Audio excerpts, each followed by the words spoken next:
ونعوذ بالله من شرور أنفسنا ومن سيئات أعمالنا من يهده الله فلا مضل له ومن يضلل فلا هادي له وأشهد أن لا إله إلا الله وحده لا شريك له وأشهد أن محمدا عبده ورسوله يا أيها الذين آمنوا اتقوا الله حق تقاته ولا تموتن إلا وأنتم مسلمون يا أيها الناس اتقوا ربكم الذي خلقكم من نفس واحدة وخلق منها زوجها وبث منهما رجالا كثيرا ونساء واتقوا الله الذي تساءلون به والأرحام إن الله كان عليكم رقيبا يا أيها الذين آمنوا اتقوا الله وقولوا قولا سديدا يصلح لكم أعمالكم ويغفر لكم ذنوبكم ومن يطع الله ورسوله فقد فاز فوزا عظيما أما بعد فإن خير الحديث كتاب الله وخير الهدي هدي محمد صلى الله عليه وسلم وشر الأمور محدثاتها وكل محدثة بدعة وكل بدعة ضلالة وكل ضلالة في النار. أعوذ بالله من الشيطان الرجيم. رب اشرح لي صدري ويسر لي أمري واحلل عقدة من لساني يفقهوا قولي رب زدني علما سبحانك لا علم لنا إلا ما علمتنا إنك أنت العليم الحكيم. تمام قسم کی تعریفات خالق کائنات مالک ارض و سما اللہ وحدہ لا شریک کے لائق اور زیبا ہے، اور بے حساب لا تعداد درود و سلام و سستے اقدس و مقدس پر کہ جن کا نام نامی اسم گرامی محمد اکرم صلی اللہ علیہ وآلہ وسلم وہ ذات مقدسہ مبارکہ مطہرہ کہ اللہ سبحانہ وتعالی نے جنہیں رحمت للعالمین بنا کر کے اس دنیا میں بھیجا اور جن کے ذریعے اللہ تعالیٰ نے پوری کائنات کی ہدایت اور رہنمائی کا بندوبست عطا فرمایا. اللہم صلی علی محمد وعلی آل محمد کما صلیت علی ابراہیم وعلی آل ابراہیم انک حمید مجید. اللہم بارک علی محمد وعلی آل محمد کما بارکت علی ابراہیم وعلی آل ابراہیم انک حمید مجید.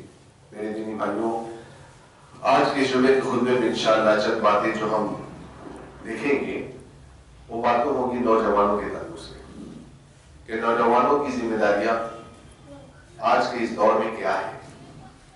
سب سے پہلے بات ہم یہ جان لیں کہ نوجوان جو ہوتے ہیں یہ کسی بھی قوم کی ریڑھ کی ہڈی ہوتی ہے. جس طریقے سے ریڑھ کی ہڈی پورے جسم کو کھڑا رکھنے میں مدد کرتی ہے، اسی طریقے سے ایک نوجوان جو ہوتا ہے یہ پورے معاشرے کو قوم کو کھڑا کرنے میں مدد کرتا ہے.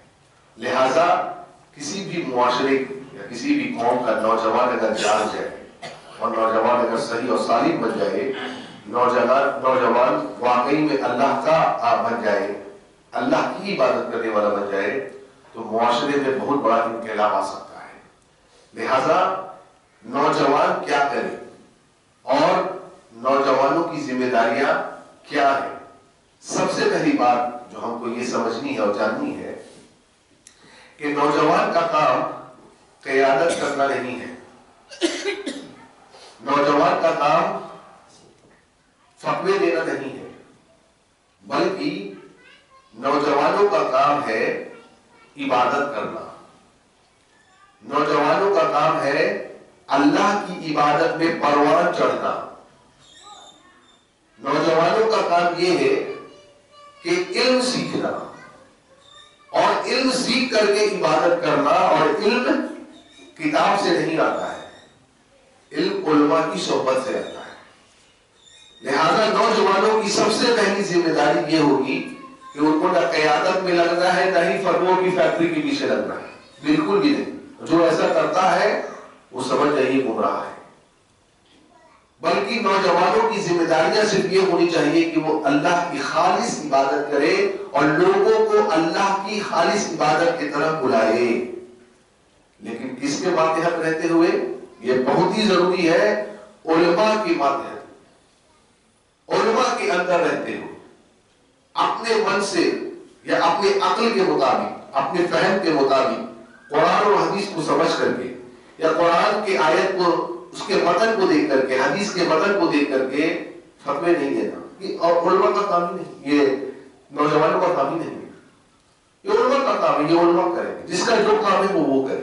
جس کی جو ذمہ داری ہے اپنی ذمہ داری کو ہر آدمی سمجھے اور اپنی ذمہ داری کے مطابق بس کام کرے.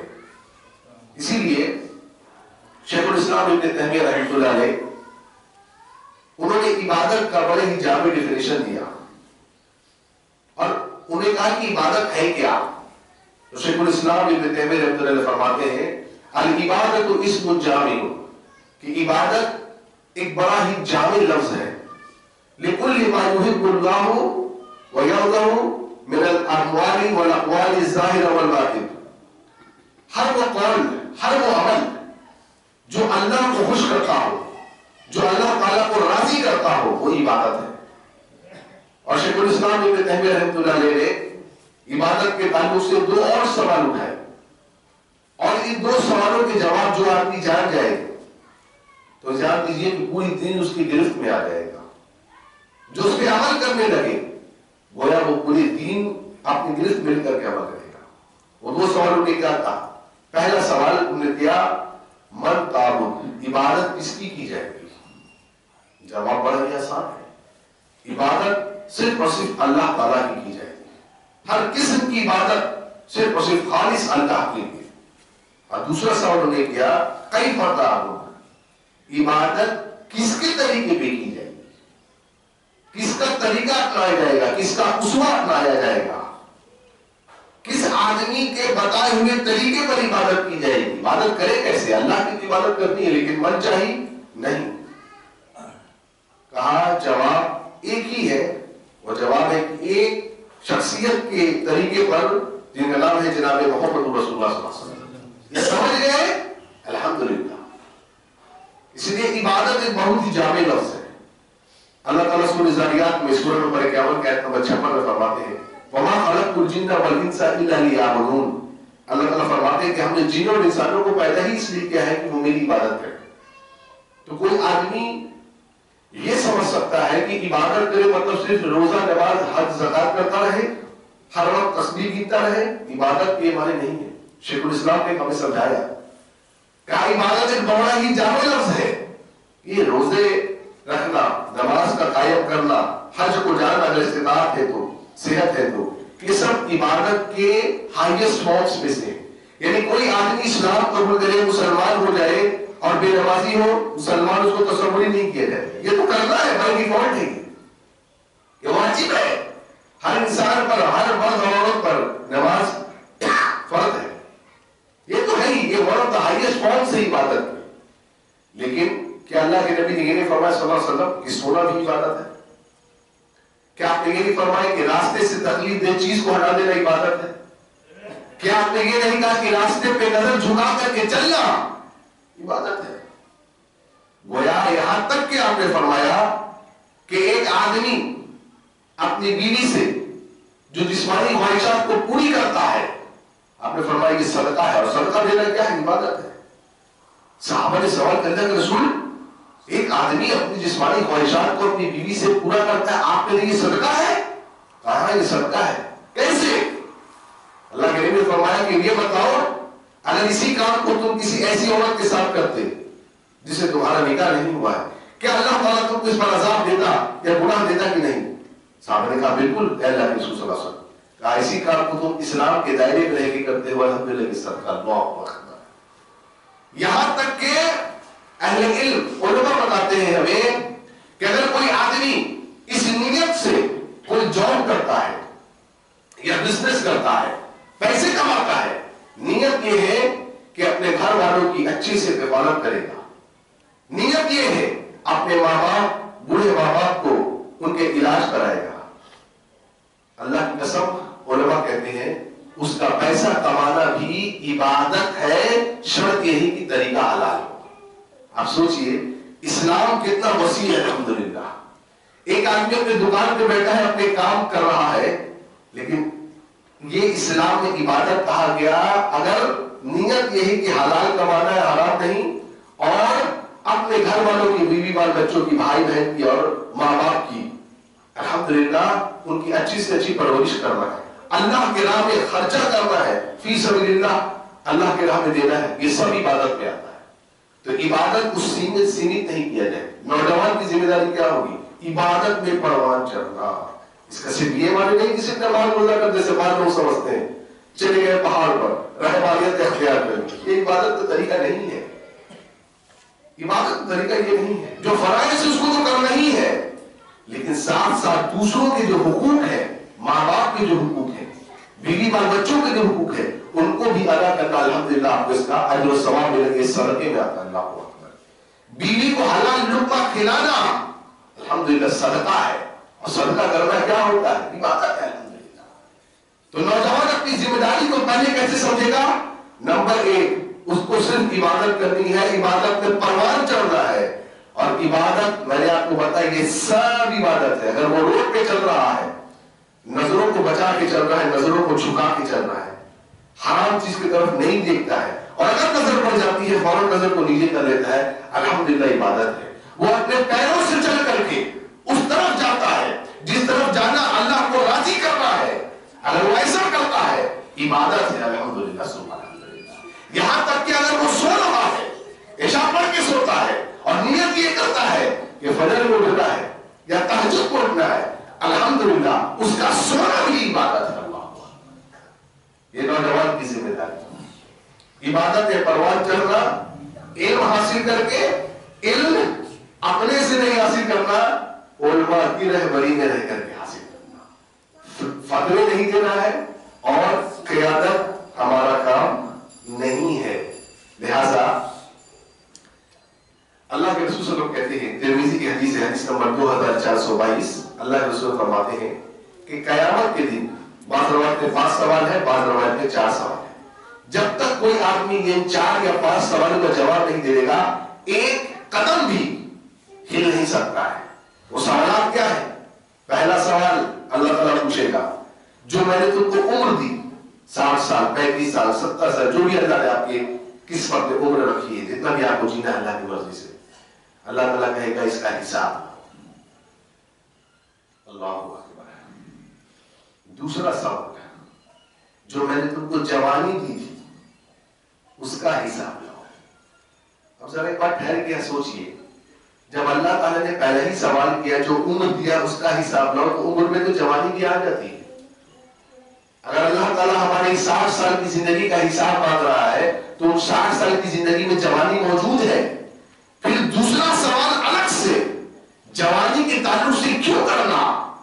اس بات کو واضح کر رہا ہے کہ جوانی کی، نوجوانوں کی اہمیت کتنی ہے، کیونکہ یہی وقت ہے جب ہر کچھ اپنے پیک پر ہوتا ہے، جذبات، جوش خروش، سب کچھ آپ کے احساسات سب عروج پر ہے۔ اور اس وقت جو اللہ کے تابع کر دیا اپنے آپ کو، جو آدمی اللہ کی قسم وہ کامیاب ہے، خصوصاً آج کے اس پرفتن دور میں جہاں بھی آپ نظر اٹھائیے برائی ہی برائی ہے۔ اس برائی سے جو نوجوان اپنے آپ کو بچا دیا، اللہ اکبر، وہ کامیاب آدمی ہے۔ اسی لیے امام ایوب سختیانی رحمۃ اللہ علیہ کی بات کا وہی ہے، 131 ہجری میں ان کی وفات ہوئی، یہ کہا کرتے تھے کہ کسی نوجوان کی کامیابی کی نشانی یہ ہے کہ وہ اللہ تعالیٰ اس کو اہل سنت والجماعت کے علماء کے ماتحت کر دیتا ہے۔ اللہ اکبر، دیکھیے کتنی بڑی بات کہہ رہے ہیں۔ یہ کامیابی کی نشانی ہے نوجوانوں کی کہ اللہ تعالیٰ اس کو سنت کے علماء، سنت کا جو علم، قرآن و سنت کو جو علم رکھتے ہیں جو علماء، ان کے ماتحت کر دیتا ہے۔ تو جوانی کا سوال کرنا کہ جوانی کا حساب لاؤ، یہ بات کو بتا رہا ہے کہ جوانی کی اہمیت کتنی زیادہ ہے۔ ابھی ایک سروے ہوا کچھ سالوں پہلے، اس سروے میں بتایا گیا ہے کہ انسان اپنی 24 گھنٹے کی جو زندگی گزارتا ہے آج کے دور میں، وہ کیسے گزار رہا ہے۔ تو سروے نے کہا ان لوگوں نے کہ 10 سے 12 گھنٹے ہم کام کرتے ہیں، چاہے آپ جاب کریں چاہے کاروبار کریں، 10 سے 12 گھنٹے آپ اس میں چلے جاتے ہیں۔ 6 سے 8 گھنٹے انسان سوتا ہے، 6 سے 8 گھنٹے، کچھ لوگ زیادہ کچھ کم۔ 2 سے 3 گھنٹے آپ کے ایسے ہوتے ہیں جو آپ دوسرے کام میں صرف کرتے ہیں، جیسے مثال کے طور پر بازار سے سامان لانا، دوست احباب سے ملنا، رشتہ داروں سے ملنا، گھر کے کام کاج کرنا۔ اور 4 سے 6 گھنٹے ایسے ہوتے ہیں 24 گھنٹے میں جب انسان ٹی وی یا موبائل کو استعمال کرتا ہے۔ لہذا یہ سروے کہتی ہے کہ اگر کسی آدمی نے، اس کا روٹین 24 گھنٹے کا یہی رہا، اور اگر وہ آدمی 60 سال کی زندگی کو پاتا ہے تو 10 سال اپنی زندگی کے اس نے، اگر وہ ڈیلی 4 گھنٹے ٹی وی یا موبائل میں دیتا ہے تو 10 سال اس نے اپنی زندگی کے موبائل میں یا ٹی وی میں گزار دیا۔ 10 سال اللہ کے نبی صلی اللہ علیہ وسلم عبداللہ بن مسعود کے ساتھ بیٹھے ہوئے ہیں رضی اللہ عنہ. عبداللہ بن مسعود رضی اللہ عنہ ریت پر لکیروں کو کھینچ رہے ہیں. اللہ کے نبی نے پوچھا عبداللہ کیا کر رہے ہو؟ تو عبداللہ بن مسعود نے کہا اللہ کے رسول ذرا ٹائم پاس کر رہا ہوں، آپ زبان میں آپ کو سمجھا رہا ہوں، تھوڑا کچھ کرنے کا نہیں تھا لہٰذا ریت پہ لکیریں کھینچ رہا ہوں. اللہ کے نبی نے فرمایا صلی اللہ علیہ وسلم عبداللہ قیامت کے دن اگر اللہ تجھ سے پوچھے گا کہ میرے بندے عبداللہ اس دن اس وقت ریت پر لکیریں تو نے کیوں کھینچی، کیا اس سے بہتر ہوتا ان وقت کو اس وقت کو غنیمت جان کے تو اللہ کی تسبیح بیان کر دیتا، اللہ کی تحمید بیان کر دیتا، اللہ کی تکبیر بیان کر دیتا، اللہ کی تحلیل بیان کر دیتا، اس کا اجر و ثواب ہوتا. عبداللہ کل قیامت کے دن اس کا کیا جواب دو گے؟ اللہ کتنی بڑی بات نصیحت کہ اللہ کے نبی نے فرمایا. آج 4 گھنٹے وہ بتلا رہا ہے وہ آدمی. آج اکثر نوجوان موبائل میں کتنا وقت دے رہے ہیں، اور اگر زندگی پائی تو 10 سے 15 سال کا حساب اللہ کو کون دے سکے گا؟ کون دے سکے گا؟ بعض اسلاف ایسے بھی گزرے جنہوں نے یہ کہا کہ اللہ قیامت کے دن اگر تم مجھ سے یہ صرف پوچھ لے گا کہ میرے بندے تو نے ایسا کیوں کیا، تو وہ کہتے ہیں اے اللہ یہ سب سے بڑا میرے لیے عذاب ہو جائے گا. کیوں؟ میں اس کا جواب نہیں دے سکوں گا. اللہ تعالیٰ کسی سے یہ پوچھ لے میرے بندے تو نے ایسا کیوں کیا، جواب نہیں دے سکوں گا. بعض اسلاف ایسے گزرے کہا اللہ سب سے بڑا عذاب میرے لیے یہی ہو جائے گا، میں جواب دے سکوں آپ کے سوال کا کہ تو نے کیوں کیا. ان 10 سال 15 سال جو آج کا نوجوان موبائل میں گزار رہا ہے، ایک کلک پوری دنیا آپ کے ہاتھ میں، کیا جواب دیں گے؟ میں سوچوں گا، سوچیے ہر ایک آدمی سوچے کیا جواب دیں گے ہم.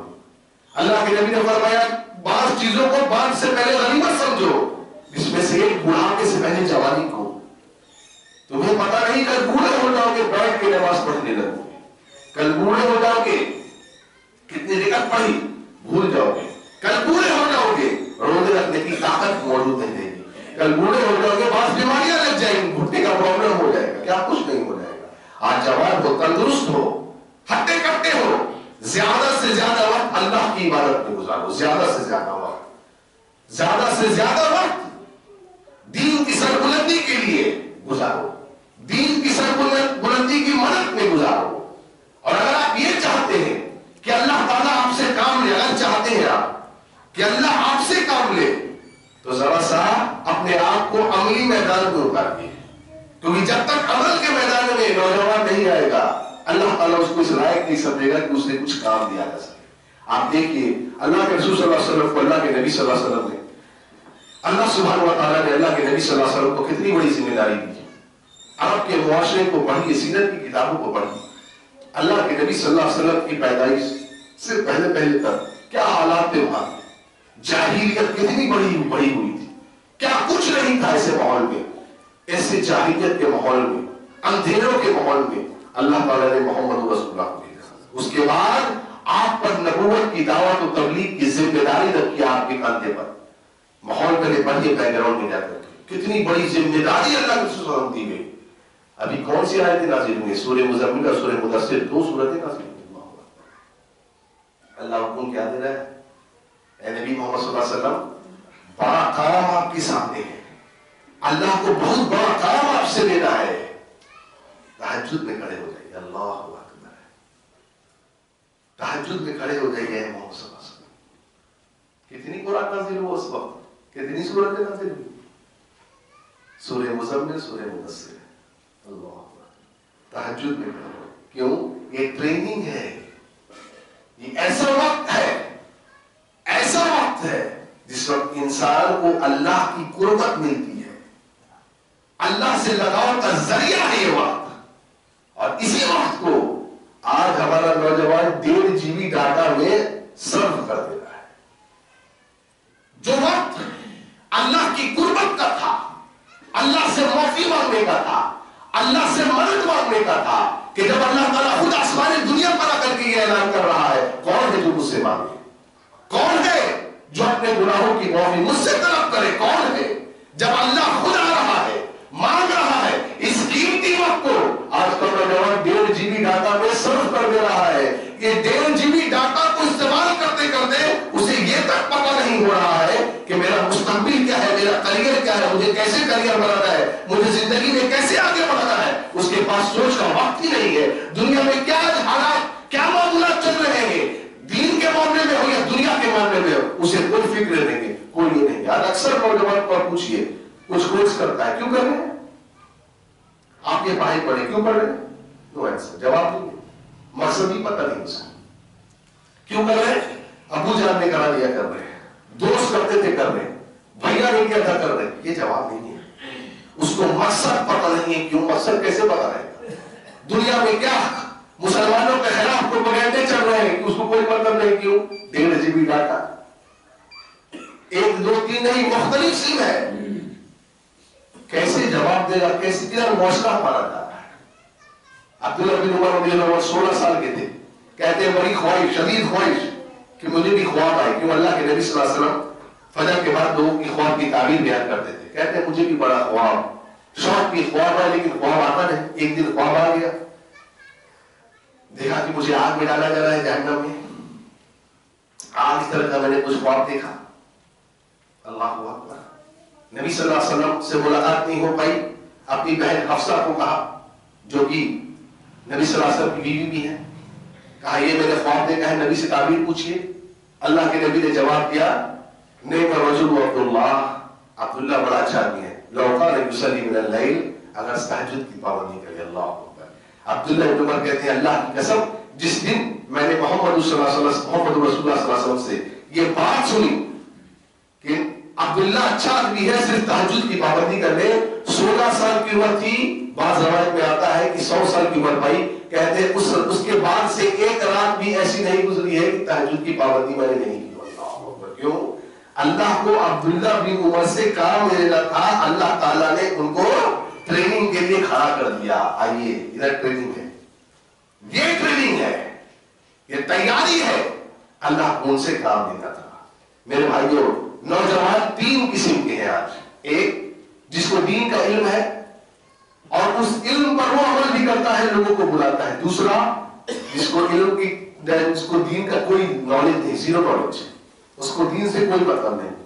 تیسرا جس کو علم ہے لیکن ہوائے نفس غالب ہے اس پر. علم ہے, جانتا ہے, جانکاری نالج بھی ہے, لیکن عمل میں کوتاہی ہے. یہ ان دونوں کے بیچ میں یہ آدمی ہے. عمل میں کوتاہی ہے, جانکاری نالج سب چیزیں, عمل میں کوتاہی ہے. وجہ کیا کیا جائے؟ اکثر نوجوان کہتے ہیں وقت نہیں ملتا ہمارے پاس, لیکن ایسی بات ہے سوشل میڈیا کو استعمال کرنے کے لیے پورا وقت ہے ہمارے پاس. ان سے کہیے آپ قرآن کب پڑھے لاسٹ, آپ کو جواب دیکھیے کہتے ہیں مختلف ملیں گے. لیکن لاسٹ آپ نے اپنے واٹس ایپ میسج کو کب چیک کیا, اپنے فیس بک اسٹیٹس کو کب اپڈیٹ کیا؟ آپ دیکھیے ہر سیکنڈ, ہر منٹ, ہر گھنٹے, ہر دن نئے نئے باتیں پرچار ہو رہی ہیں. لیکن اسے پوچھئے لاسٹ سین تیرا قرآن کا کب تھا؟ رمضان. رمضان. اس کے بعد خالی وقت شیطان کا گھر کہا جاتا ہے. خالی وقت. آپ اگر اس قیمتی وقت کو, اپنے قیمتی اوقات کو, قیمتی لمحات کو میوزک میں, پب میں, ڈسکو میں, فلموں میں, موبائل کے ایک کلک میں اگر سرو کر دیں گے, اللہ تعالیٰ آپ سے کیسے کام لے گا؟ اللہ تعالیٰ آپ کو کیسے چنے گا؟ اللہ کے محبوب, اللہ کے پسندیدہ آپ کیسے بنیں گے؟ تو ٹائم کا استعمال کرنا, وقت کی قدر کرنا. دوسری چیز بوڑھوں کی قدر کرنا.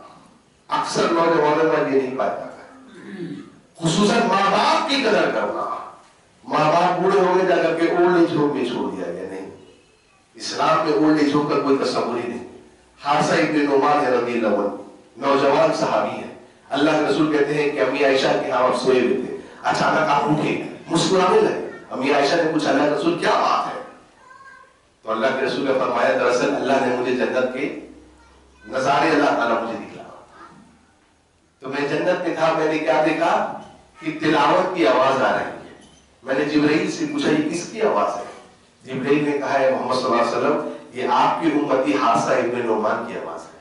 اللہ اکبر. حضرت عائشہ نے پوچھا اللہ کے رسول کیا ایسی خاص بات ہے حادثہ کی نوبات میں؟ کیا بات ہے کہ تلاوت مدینے میں کرتا ہے اور آواز سنی جاتی ہے جنت میں؟ اللہ کے نبی نے فرمایا یہ وہ میرا نوجوان صحابی ہے جو سب سے زیادہ پورے مدینے میں اپنے ماں باپ کی قدر کرتا ہے. اللہ اپنی ماں کی سب سے زیادہ عزت اور احترام اور ادب کرنے والا یہ نوجوان ہے. دوسری ذمہ داری ہے بوڑھوں کی قدر، بوڑھوں کے ایکسپیرینس کو استعمال کرنا. کیوں؟ وہ ان مراحل سے گزر چکے ہیں جن پر آپ ابھی تک آج پہنچے بھی نہیں. لیکن آج نوجوان کیا سوچتا ہے یہ ہمیں کیا ایڈوائس دیں گے، یہ بالکل بے ادبی ہے، بد اخلاقی ہے، یہ نہیں ہونی چاہیے. تیسری چیز علماء کی قدر کرنا. جہاں تھوڑا سا دینی مزاج بنا، سب سے پہلی چیز آج جو نوجوان کے اندر داخل ہوتی ہے وہ ہے تکفیر. سب سے پہلی چیز فلاں کافر، فلاں منافق، فلاں بدعتی، فلاں ایسا. جن بعض مسائل میں بڑے سے بڑے علماء زبان کھولنے سے ٹہل جائیں گے، یہ فیکٹری کے فتوے والے نوجوان فوراً فتوے دیں گے. بڑے سے بڑے علماء ٹہل جائیں، جن مسائل پہ بات کرنے سے پہلے سوچیں، غور و فکر کریں، وہ اپنے سے بڑوں کا مشورہ لے.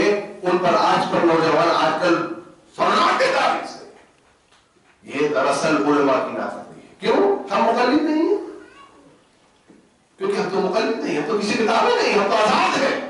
اب جو زبان میں آئے گا وہ بولیں گے، کسی کی پرواہ نہیں کریں گے. نہیں. عبداللہ بن مبارک کہا کرتے تھے عقل مند آدمی وہ ہے جو تین چیزوں کی کبھی بھی ناقدری نہیں کرتا. اس میں سے ایک ہے علماء، دوسرا ہے دوست اور ساتھی، تیسرا حکام. کبھی ناقدری نہیں کرتے، کبھی بھی ناقدری نہیں کرتے میرے بھائی. لہذا علماء کی باتیں حق پہ رہ کر کے ہمیں علم سیکھنا ہے اور اس علم کو آگے بڑھانا ہے. بس فتوے دینا ہمارا کام نہیں ہے، فتوے دینا علماء کا کام ہے. وہ اپنا کام کریں گے، ہم اپنا کام کریں گے. جب کام کو ایکسچینج کر لیا جاتا ہے، پرنسپل کا کام اگر پیون کرنے لگے گا، پرنسپل پیون کا کام کرے گا، سسٹم گڑبڑا جائے گا. وہی ہو گیا ہمارے ساتھ، سسٹم گڑبڑا چکا ہے ہمارا. کیوں؟ نوجوانوں کی بیراہی، راہ سے ہٹ گئے، اپنا فہم، اپنا عقل دین میں زیادہ سمجھنے لگے. نہیں، ہمیشہ علماء. نوجوان جب علم کو سمجھے گا، اللہ اکبر، بڑی سی چیزیں. اور آخری بات انشاءاللہ بول کے بعد ختم کر دوں گے. سورہ کہف پڑھیے، سورہ نمبر 18 آیت نمبر 16 سے آگے پڑھے آپ. اللہ تعالیٰ نے 3 نوجوانوں کا قصہ بیان کیا ہے. وہ 3 نوجوان ایسے تھے جو اللہ کی توحید پر جم گئے تھے. پوری قوم خلاف تھی، پوری کی پوری قوم. اللہ تعالیٰ نے ان کو قیامت تک کے لیے ایک عبرت، ایک نشانی بنا دیا. پوری قوم، پوری دنیا کی. کیا ہوا؟ 3 نوجوان اپنی عزت کو، اپنے دین کو، ایمان کو بچانے کے لیے جا کر کے غار میں چھپ گئے. اللہ تعالیٰ کہتے ہیں کہ ہم نے ان کو غار میں چھپایا اور اس غار میں ہم نے ان کو 309 سال تک سوئے رکھا. 309 سال تک وہ سوئے رہے. وہ 3 نوجوان. اللہ تعالیٰ فرماتا ہے اس غار کے اوپر ایک خلا تھا، کھلا ہوا جھالا تھا. اللہ تعالیٰ کہتے ہیں کہ جب سورج طلوع ہوتا تھا تو سورج کی کرنیں ایسا پڑتی کہ اس غار کے خلے میں جاتی اور ان نوجوانوں کے آنکھ میں پڑتی تو ان کی نیند کھل جاتی. اللہ تعالیٰ کہتے ہیں دیکھو ہم نے ان نوجوانوں کو جنہوں نے میرے لیے، صرف اور صرف میرے لیے پوری قوم سے بغاوت کی، توحید کا دامن نہیں چھوڑا.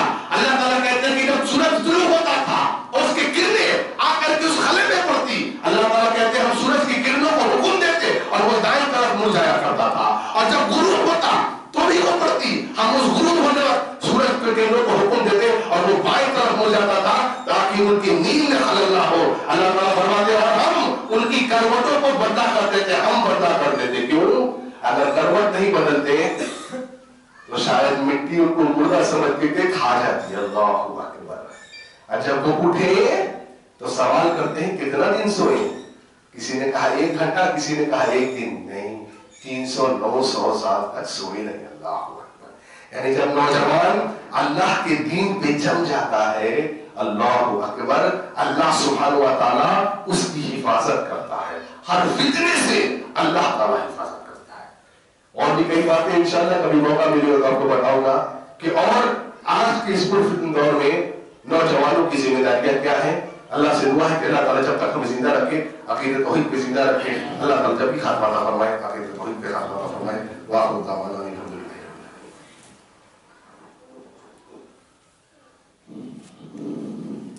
إن الحمد لله نحمده ونستعينه ونستغفره ونعوذ بالله من شرور أنفسنا ومن سيئات أعمالنا.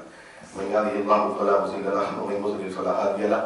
وأشهد أن لا إله إلا الله وحده لا شريك له وأشهد أن محمدا عبده ورسوله أما بعد. فإن خير الحديث كتاب الله وخير الهدي هدي محمد صلى الله عليه وسلم. وشر الأمور محدثاتها وكل محدثة بدعة وكل بدعة ضلالة وكل ضلالة في النار.